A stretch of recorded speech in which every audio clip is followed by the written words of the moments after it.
카페에 가보면 실내 디자인도 중요하지만 외부 풍경도 매우 중요합니다. 그래서 유명한 카페들을 가면 산에 있거나 바다에 있거나 강변에 있거나, 그런데 요즘에는 논뷰가 인기래요. 앞에 논이 펼쳐진 것을 보면 사람들의 마음이 편안하다고 합니다. 그래서 가장 사람 살기에 좋고 마음이 편안한 곳은 산이나 논이 있는 곳이래요. 여러분들은 행복하시죠? 왜? 주변에 죄다 논이잖아요. 산이고. 근데 논뷰라는 곳은 꾸미기가 쉽지가 않죠. 왜냐하면 아무데나 논이 있는 곳은 아니기 때문입니다. 도시에 가면 유명한 산도 있고 유명한 강도 있고 그렇지만 논은 많지 않잖아요. 논뷰가 참 좋은데 논을 바라보고 있으면 어떤 생각이 드세요? 사계절 변하지 않습니까? 봄에는 어떻죠? 물로 가득하죠? 맞아요? 제가 다른 데서는 아주 쉽게 말하는데 여기서는 함부로 말할 수가 없어요. 잘 아시니까. 여름이 되면 어떻게 되죠? 파래지죠. 가을이 되면 노래지지 않습니까? 겨울이 되면 그냥 흙이잖아요. 사시사철 변함에도 불구하고 마음이 편안하다고 합니다. 그냥 바라보고만 있어도 많은 생각을 하게 하고, 근데 이 생각이 복잡한 생각이 아니라 치유가 되는 생각을 하게 한다. 뭔가 깨달음을 준다는 거죠. 그렇게 본다면 농사 짓는 분이 가장 깨달음이 많겠죠. 여러분도 깨달음이 많으시죠? 땅을 보면서 또 별을 보면서 산을 보면서 어떤 생각을 하십니까? 어떤 깨달음일까요? 인력으로 되는 곳에는 한계가 있다는 거죠. 예전에 비해서 농사가 손쉬워졌죠. 옛날에는 수많은 노동력이 필요했지만 요즘에는 기계가 좋아서, 그런데 그 또한 인간이 할 수 있는 것이지 농사라는 것은 어디에 달려 있는 거예요? 하늘에 달려 있죠. 비가 오지 않으면 농사를 지을 수 없지 않습니까? 삼라만상이 농사를 짓게 해주기 때문에 가능한 거지 기계가 있기 때문은 아니라는 거죠. 세상 모든 것들이 그래요. 그러니까 하늘에 맡기는 거죠. 비가 오면 비가 오는 대로, 가뭄이 들면 가뭄이 드는 대로 맡길 수밖에 없어요. 진인사 대천명이라고 합니다. 최선을 다하고 나머지는 하느님께 맡기는 거죠. 우리 옛말을 보면 기가 막힌 말들이 많죠. 동양에도 진인사 대천명이다. 이것도 신앙적인 의미를 담고 있지 않습니까? 최선을 다하고 나머지는 하느님께 맡긴다. 이 최선이라는 것은 누가 알아요? 내가 아는 거죠. 그럼 어디서 최선을 다해야 돼요? 나의 삶 안에서. 불평하는 것은 최선입니까? 아니죠. 내게 주어진 것을 감사하면서 최선을 다해서 하나님의 뜻대로 살아갈 때 그것이 하늘에 닿게 되고, 하느님께서는 무엇을 보시고? 그 믿음을 보시고, 예수님께서 치유하실 때 너의 믿음이 너를 구원하였다 라고 하십니다. 각 사람들은 자기 상황에 맞게 최선을 다한 거죠. 소경은 소리를 질렀고 하여라는 여인은 예수님의 옷자락에 손을 댑니다. 나병 환자는 목숨을 걸고 사람들 앞에 나선다는 거죠. 전부 다 달라요. 그래서 최선이라는 것은 내가 알고 하느님이 아십니다. 정말 최선을 다했다면 나머지는 하느님께 맡기면 돼요. 그런데 최선을 다했는데 상황이 안 좋다. 어떻게 하면 돼요? 내 뜻과 하느님의 뜻은 다르니까. 한 치 앞도 모른다고 합니다. 분명히 내 생각에는 이 정도 했으면 하느님께 주셔야지 라는 생각이 들 수도 있어요. 그러나 그것은 내 생각입니다. 다르다는 거죠. 예전에 제가 군종신부로 있을 때 수도군단에 있는데 앞에 관악산이 있습니다. 사람들이 토요일이 되면 와서 산을 올라요. 그런데 산을 올라갈 때 앞으로 보는 길과 멀리서 보는 게 달라요. 멀리서 보면 개미 떼처럼 사람들이 올라가는데 길이 다 보여요. 그런데 사람들은 정작 그 길을 못 보지 않습니까? 앞에 있는 것만 보고 길을 따라가는 거죠. 때론 돌아가기도 하고 때론 밑으로 내려가기도 해요. 왜 그런 걸까요? 그냥 위로 올라가면 길인 것 같은데 산에 가면 길이 요상하게 나 있지 않습니까? 등산하면서 그런 생각 해보셨어요? 물론 우리 동네는 산이 별로 없어가지고 잘 모를 수 있는데 산에 가면 효율적인 게 아니에요. 이렇게 쭉 내면 될 것 같은데 옆으로 돌아가기 길이 낫다는 거죠. 왜 그런 걸까요? 어쩌면 쭉 내는 게 더 편하지 않습니까? 여긴 다 이유가 있다라는 거죠. 지형적인 이유도 있습니다. 비가 오거나 눈이 왔을 때 위험할 수도 있고요. 아니면 동물이 지나가는 길이 때문일 수도 있고 어쨌든 저마다 이유가 있기 때문에 그렇게 한 거죠. 처음에 보는 사람들은 아주 쉽게 생각을 해요. 그런데 우리 삶도 마찬가지잖아요. 남이 이야기할 때는 아주 편안하게 얘기하죠. 아니 왜 그런 선택을 해? 이런 선택을 하면 되지. 아니 왜 굳이 그렇게 어렵게 살아? 근데 그게 말처럼 쉬워요? 뭐라고 합니까? 살아봐. 그게 그렇지가 않아. 쉬운 게 하나도 없죠. 돈 버는 것도 어렵고 뭐도 어려워요. 결혼해서 하는 건 쉽습니까? 어렵죠. 진짜 어렵죠. 내 맘 같지 않잖아요. 모든 게 다 어려워. 그래서 그러죠. 야, 너 바보야? 왜 그러고 살아? 바보가 됩니다. 남들에게 말할 수 없는 나만의 처지와 상황도 있다라는 거죠. 이렇게 복잡해요. 그런데 하느님 바라볼 때는 아주 쉽게 생각하잖아요. 이 정도 기도했는데 왜 안 들어주십니까? 다 이유가 있다는 거죠. 신앙이라는 것은 하느님께 맡기는 거다. 그분은 나에게 더 좋은 것을 주시기 때문이다. 그분은 나를 나보다 더 잘하시고 더 사랑하시기 때문이다. 요거를 체험하면 인생이 달라질 수 있으니까 하느님 믿고 최선을 다하세요. 인간적인 희망이 없다고 할지라도 많은 사람들이 비싼 땅에 들어가길 바랍니다. 우리나라에서 가장 비싸고 아파트가 비싼 곳, 땅도 비싸고 아파트도 비싼 곳이 어디래요? 강남이라고 하죠.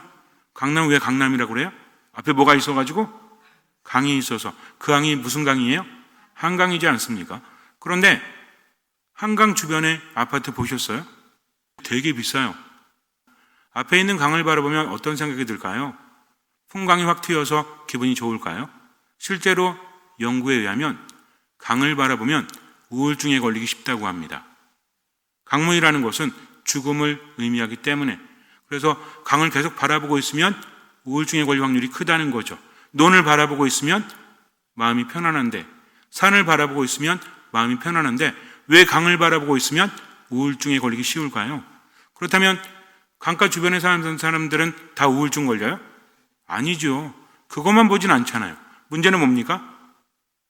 두문물출하면서 집에만 있으면서 강을 계속 바라보면 우울증에 걸릴 확률이 매우 높다라는 거죠. 왜 그런 걸까요? 보통 강이라고 한다면 뭘 의미합니까? 죽음을 의미해요. 강을 건넜다.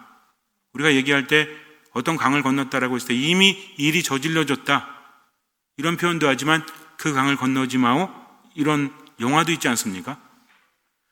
여보 그 강을 건너지 마오인가? 무슨 앞에 뭐죠? 니마 그 강을 건너지 마오. 이 강은 뭐예요? 죽음을 의미하는 거죠. 왜 강은 죽음을 의미할까요? 강은 흐르기 때문입니다. 근본적으로 인간 안에는 변화가 있죠. 변화에 대한 두려움이 있습니다. 모든 것이 변화하죠. 그 중에서도 두려운 변화는 뭐예요? 내 의지하고 상관없이 흘러가는 변화.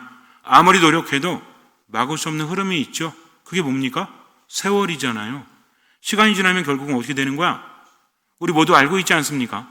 언젠가는 마지막을 맞이할 수밖에 없지. 그러니까 하루하루 지나는 게 슬퍼요, 안 슬퍼요? 구슬픕니다. 의식하지 못해도 마음속에는 불안이 있다는 거죠.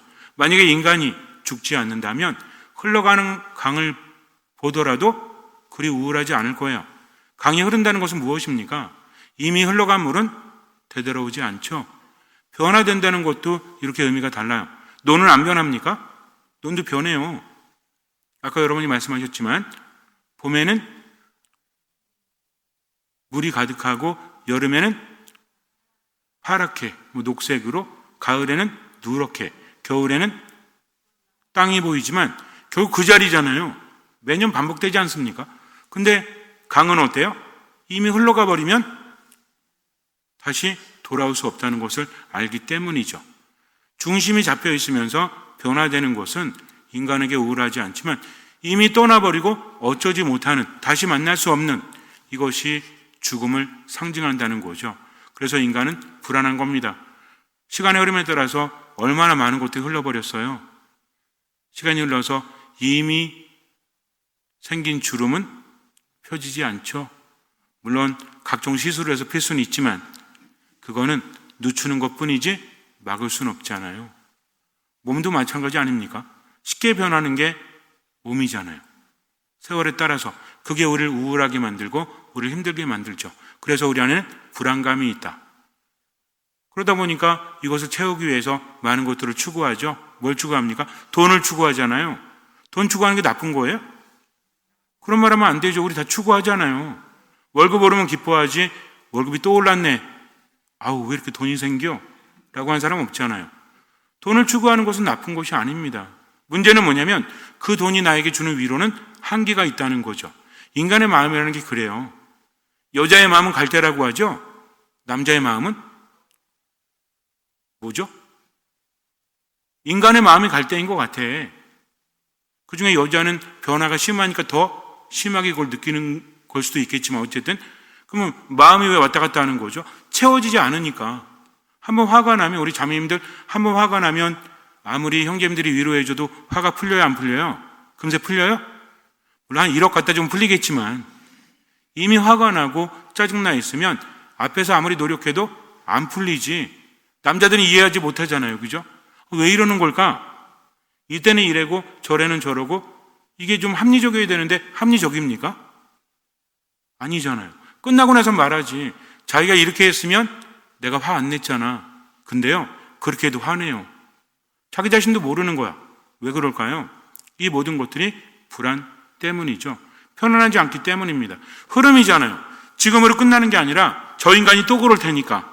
예전에 그래왔던 것처럼 또 그럴 테니까. 우리가 말하고 있지만 왜 그랬어라고 말하지만 말하지 못하는 섭섭함이라든지 이런 것도 있지 않습니까? 알아주길 바라는데 알아주지 않잖아요. 번번이 그러잖아. 미안하다고 말하지만 그 미안함이 진실이야? 알 수가 없지. 왜? 또 그럴 거니까. 그러니까 흐름 안에서 불안한 겁니다. 마음에 안 드는 거죠. 제가 여러분에게 말씀드렸지만 우울증의 원인이 많이 있지만 상실이라고 했죠. 상실도 뭐 때문에 옵니까? 흐르는 시간 때문이죠. 분노의 원인이 뭐라고 했죠? 좌절이라고 했습니다. 이것도 시간 때문이죠.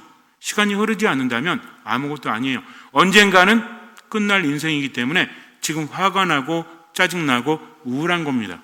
그러면서도 채워지지 않으니까 자꾸 추구하는 거죠. 돈을 추구하고 사람을 추구하고 다른 것들을 추구하지만 어찌됐든지 간에 모든 것이 변하니까 그것을 채워줄 수 없다는 것입니다.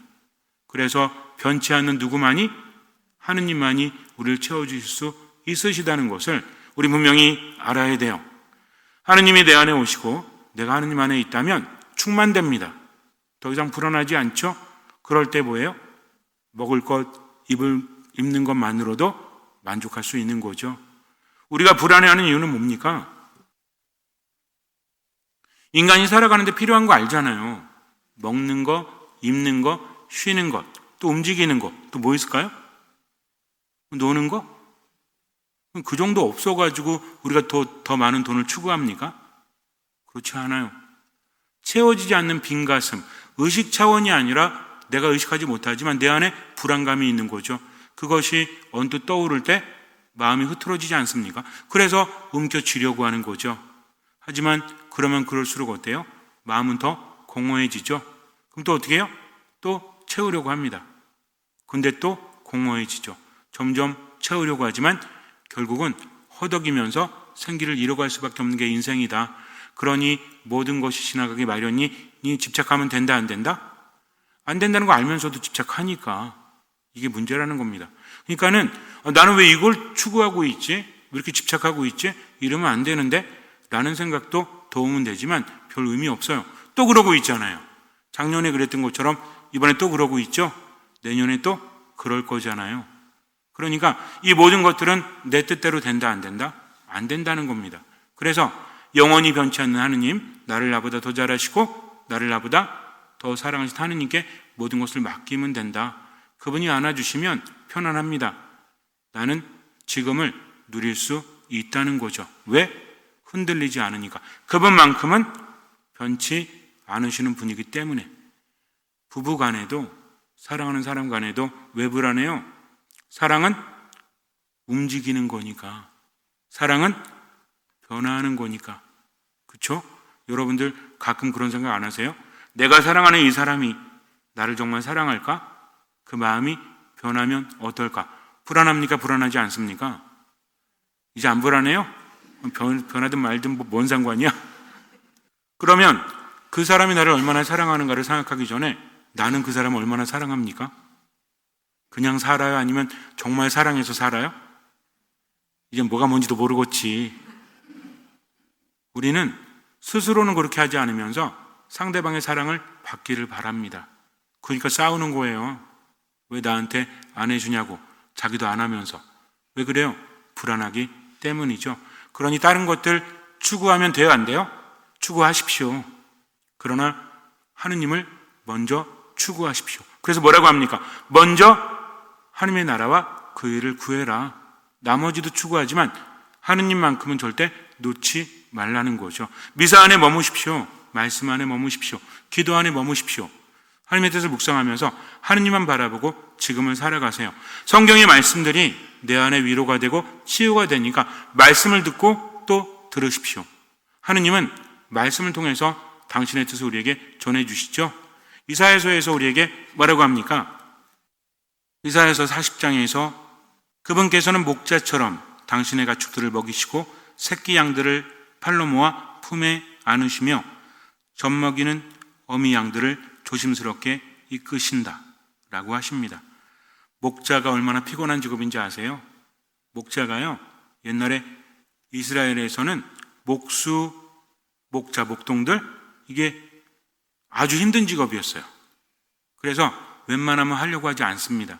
왜냐하면 우리나라에서는 아리랑 목동, 그래서 좀 낭만적으로 말할 수 있지만 우리나라의 목장들은 울타리가 쳐져 있죠. 양들이 거기만 있잖아요. 이것도 힘들어. 근데 이스라엘은 그 형태가 아니라 유목이잖아요. 유목이 뭡니까? 양들 데리고 돌아다니는 거죠. 왜? 풀이 없으니까, 물이 많지 않아서 그래요. 그래서 양들을 먹이러 돌아다니다 보면 나만 그렇게 하는 것이 아니라 다른 마을에서도 와서 양들을 먹이죠. 양들이 섞일 거 아니에요? 그럼 목자는 어떻게 됩니까? 계속해서 바라보고 있어야 돼요. 쉴 틈이 없어요. 양들은 정말 부족합니다. 그 중에서도 가장 부족한 점이 뭐냐면 앞이 잘 안 보인다고 했죠. 1m 정도? 이게 흐릿하게 보여요. 더 이상 안 보이는 거지. 근데 염소는 눈이 좋대요. 아마 염소하고 양을 키워보시면 있으실지 모르겠지만 염소는 앞을 잘 봐요. 그러니까 지멋대로 가는 거지. 그래서 염소하고 양 중에서 광야에서 죽을 확률이 누가 더 높을까요? 앞이 잘 보이는 염소일까요? 앞이 잘 안 보이는 양일까요? 양이에요, 양. 아니 왜? 염소는 잘 보이고 양은 배는 게 없는데 양이 더 위험하지 않아? 라고 말할지 모르겠지만 양은 안 보이니까 어떻게? 목자에게 의지하는 거죠. 목자가 가라고 하면 가고 멈추라고 하면 멈춥니다. 근데 염소는요, 잘 보이니까 지멋대로 가는 거지. 그러다가 목자로부터 멀어지면 맹수들이 기다리고 있죠. 그래서 죽는 거래요. 양은 안 보이기 때문에 오히려 더 안전하다고 합니다. 근데 그 중에서도 유별난 양들이 있잖아. 가끔 그렇잖아요. 그죠? 혼자 말 안 듣고 풀 뜯다가 목자의 음성을 못 듣는 경우 있겠죠? 그럼 목자가 데려갈 때 어떻게? 양들이 많으니까. 예를 들어서 양들이 있습니다. 여기 뭐 수류지 양도 있고 청원리 양도 있고 저기 두곡리 양도 있고 고머리 양도 있고 금당리 양도 있어. 그러면은 양들이 뭐 이렇게 모여가지고 지들끼리 밑에 들까요? 아니지, 풀인 대로 가겠지. 그럼 나중에 집에 돌아갈 시간이 되면 어떻게 해요? 목자가 부르죠. 풀나파를 불거나 소리를 내거나 그때 알아듣습니다. 모이죠. 근데 꼭 못 듣는 양들이 있어. 느낌적인 느낌이 있죠. 몰고 가는데 뭔가 이상하잖아. 이 한두 마리도 아니고 100마리 넘게 되면 그거 어떻게 다 헤아립니까? 왔겠지. 계속 움직이니까. 근데 아무래도 이상해. 그래갖고 세워놓죠. 그리고 양들의 수를 셉니다. 한 마리가 없어. 그럼 어떻게 해요? 99마리를 내버려 둔 채 그 한 마리를 찾아서 헤매지 않습니까? 이 목자가 무책임하죠. 그럼 나머지 99마리는 어떻게 해? 목자가 한 명이 아닙니다. 여러 명이에요. 그래서 남은 양들은 다른 목자가 지키고 있고 한 마리 양을 찾아서 목자 한 명이 나서는 겁니다. 이게 되게 위험한 거예요, 지금. 왜? 밤이잖아요. 밤이 되었으니 집으로 돌아가는데 누가 노립니까? 맹수들이 노리고 있죠. 목자도 노출되는 겁니다. 근데 목자는 뭘 걸어요? 목숨을 걸잖아요.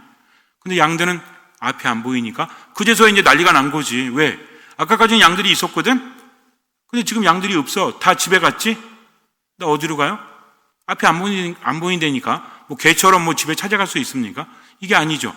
그러니까 막 기다리고 있는 거죠. 만약에 목자가 오지 않으면 이 양은 죽습니다. 절대로 하루 버틸 수 없어요. 거기 먹을 게 모자르거든. 맹수들도 굶주리고 있어요. 그래서 빨리 찾아야 되죠. 그럼 어떻게 해야 됩니까? 목자가 소리를 내는 겁니다. 내가 소리 낸다. 대답해라. 그럼 양은 이따가 목자 소리가 들리니까 어떻게 해야 돼요? 필사적으로 매 해야 되겠죠. 나 여기 있어요. 그럼 목자가 그 소리를 듣고 달려옵니다. 이제 사는 거죠. 목자가 어떻게 해요? 아시잖아요? 성경에 뭐라고 합니까? 양을 어깨에 메고 돌아와서 잔치를 벌이죠. 잃었던 양을 되찾았다. 그러니 함께 기뻐하죠. 이게 하느님의 마음입니다. 하느님께서는 죄를 짓고 당신을 떠난, 그래서 불안 속에서 헤매이는 인간들에게 영원한 생명을 주려고 우리를 찾아서 헤매시는 거죠. 거기에 응답하는 게 뭐다? 이게 회개예요. 회개는 뭐다? 방향을 전환하는 거다. 누구에게로? 하느님께로. 어떤 마음으로? 듣는 마음으로. 이게 회개입니다. 그러니까 회개하는 건 뭐냐면 하느님께서 지금 내게 바라시는 것이 이것이구나. 그것을 듣고 실천하는 겁니다. 그러다 보면 마음속에 불안이 사라지겠죠. 왜? 하느님께서 내 안에 계시기 때문입니다. 모든 것은 변하지만 내 안에 중심이 잡혀 있으니까. 근데 성당에 나와도 불안하고, 성당에 나와도 화가 나고, 성당에 나와도 자꾸만 우울하고, 일시적인 그럴 수 있지만 이게 지속이 된다면 결국은 그 안에 누가 안 계신 거예요? 하느님이 안 계신 거죠. 어떤 마음이 없는 겁니까? 듣는 마음이 없는 거죠. 하느님이 안 계시니까 그 자리를 뭐가 차지하는 거야? 불안이 차지하고, 분노가 차지하고, 우울이 차지하고, 적대감이 차지하고, 그러면서 인생을 망치고 있죠. 점점 힘들어지는 겁니다. 그러니까 불안할 때는 하느님 바라보면 돼요. 양들을 데리고 집으로 돌아오죠. 목자 일이 끝나는 게 아닙니다. 양들이 기다릴 줄 몰라요. 양들이 돌아오면 누가 기다리고 있죠? 새끼 양들. 왜? 하루 종일 먹었잖아. 어미 양들은. 새끼 양들은 뭐 기다리고 있는 거예요? 젖을 먹어야 될 거 아니야. 근데 어미 양들이 안 기다려요. 새끼 양들이 이렇게 기다리고 있다가 어미 양들이 들어오면, 저 이거 봤어요, 실제로 텔레비전에서. 새끼 양들이 달려가잖아요. 어미 양들이 조금 기다려요. 보통 어미 같으면 어떻게 해야 돼? 양들은 모성애도 없는 것 같아요. 조금 기다리다가 안 오면 그냥 들어가 버려요. 그럼 새끼 양이 눈이 안 좋다니까 지 엄마가 어디 있는지 알아. 찾다가 못 찾고 헤매면 얘는 쫄쫄 굶는 거죠. 그걸 어떻게 합니까? 목자가 개를 데려다가 젖을 먹여요. 이게 목자 일입니다. 여기까지 해야 목자 일이 끝나는 거죠. 그리고 어미 양들 다 자리 봐주고, 아픈 애 있나 없나 돌아봐주고, 그러다가 불편한 애 있으면 어떻게 해야 돼요? 양털이 자라죠. 그럼 우리 그러잖아요. 양털을 깎아가지고 팔아서 양모로 뭐 만들죠? 옷도 만들고 이불도 만들고 그러잖아요. 그러니까 괜히 양 못 살게 구는 것 같죠? 양털을 안 깎아주면 어떻게 되는지 아십니까? 양 죽어요. 양들이 얼마나 이기적이냐면 떼약볕이니까 서로 그늘을 찾아서 들어가려고 합니다. 그늘이 어디 있어? 옆에 있는 양 배 밑에. 그러니까 그 양들을 보면 남의 뱃속으로 자꾸 이렇게 뚫고 들어가는 거죠. 그러면 뭐가 꼬여? 털이 꼬이잖아요. 털 꼬이면 어떻게 되는지 알아요? 못 풀어요. 그 죽어요. 그래서 이스라엘에 가면 양들 사이로 염소들이 몇 마리씩 있어요. 염소들은 같이 있는 꼴을 못 보거든. 그래서 뭉쳐있으면 계속 염소가 파고 들어갑니다. 되게 재밌죠? 염소는 어떻게 보면 양들을 위한 것일 수도 있는데, 그렇습니다. 그래서 양들은 하나부터 열까지 다 뭐가 가는 거예요? 손이 가는 겁니다. 목자가 얼마나 피곤해요. 그럼에도 불구하고 목자는 양들을 위해서 목숨을 바친다. 왜? 사랑하기 때문이죠. 이사야서를 통해서 우리에게 말씀하시잖아요. 그분께서는 누구처럼? 목자처럼 당신의 가축들을 먹이시고 새끼 양들을 팔로 모아 품에 안으시며. 이 새끼 양들은 어떤 양들이에요? 어미를 찾지 못한 양들. 왜 안으십니까? 젖을 먹이려고. 젖 먹이는 어미 양들을 조심스럽게 이끄신다.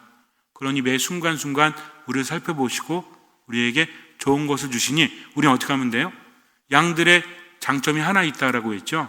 스스로 아무것도 하지 못합니다. 이기적입니다. 앞도 보이지 않습니다. 그러나 뭐만큼은 한다고 그랬죠? 목자의 음성을 알아듣는다. 그러니까 내가 못나고 잘하는 거 없어도 어떻게 하면 돼요? 그분의 음성만을 알아들으면 되죠. 언제? 지금 여기서. 어떤 마음으로? 듣는 마음으로 잠시 눈을 감으세요. 신앙은 듣는 마음입니다. 내가 잘나서가 아니죠. 내 삶을 돌아보면 얼마나 많은 죄를 짓습니까? 하나님께 많은 것을 받으면서도 감사할 줄 모르고 불평하죠. 그분의 뜻대로 살아가지 못하고 이기적으로 감정대로 기분대로 살아가지 않습니까? 그럼에도 불구하고 나를 부르시는 그분의 음성을 지금 들어야 됩니다. 그분은 변치 않으시는 분입니다. 세상 것을 아무리 추구해도 변하는 것이기 때문에 우리에게 충만을, 만족을 주지 못합니다. 그러니 세상 것을 추구하면서도 하나님을 먼저 추구하십시오. 삶의 첫 자리에 하나님을 두십시오. 듣는 마음으로 내 뜻이 아니라 하나님의 뜻대로 지금을 살아가십시오. 최선을 다하고 나머지는 맡기십시오. 미사, 말씀, 기도 안에 온전히 머무십시오. 듣는 마음으로. 주님께서는 그 믿음을 보시고 우리 삶에 놀라운 기적을 일으켜 주실 것입니다. 아멘.